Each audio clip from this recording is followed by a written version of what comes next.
Omusomo guno gwetabiddwamu abakulu mu poliisi okuva mu disitulikiti ezikola ebbendobendo lya Wamala, okuli Mityana, Mubende, Kasanda, Gomba, Butambala, Kiboga ne Kyankwanzi.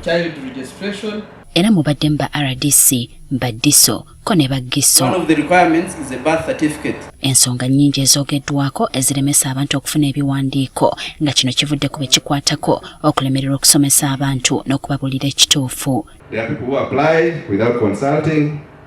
They come after paying. Then they tell you, I have applied for diplomatic passport. Then when I tell you, you don't qualify, I also bring out my Bible and we go through together. When you come to apply for a passport in immigration, it's not true that you look at someone how he looks like and you're like, this one is not a citizen of Uganda. No. The law is there to guide you on who qualifies to hold a passport. Bano basabiddwa okwewala omuze gw'obulyake oguvuddeko abantu abakyamu okufuna ebiwandiiko. Most of the errors is here when people approach them. Even when there are new people, they are given these letters. Our target is the LC1 chairperson who signs and recommends these people should be in the know. Brigadier Johnson Namanya okuva mu kitongole ekikola kuwandiisa abantu n'okubafunira paasipooti abasabye okukyuka emitima badde ku nnono era beewale okukola ensobi ezize zikolebwa. Why? This one is my friend. I have a request from above. Gambanoku. There is some. They gave me some kitu kidogo.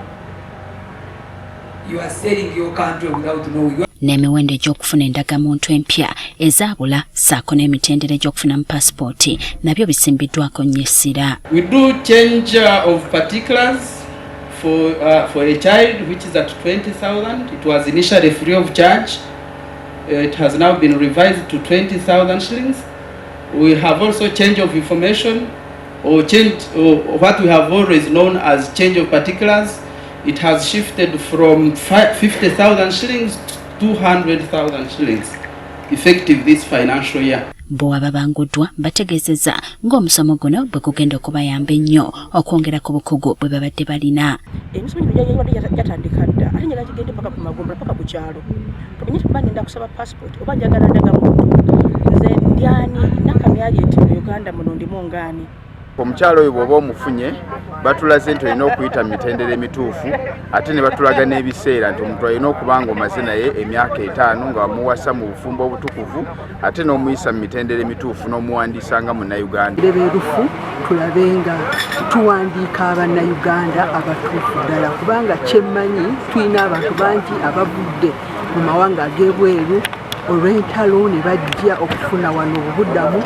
Kati we byatuuka buli muntu kimukakatako okuba n'ebiwandiiko nga ndagamuntu kale nga nteekateeka eno ya buli munnansi.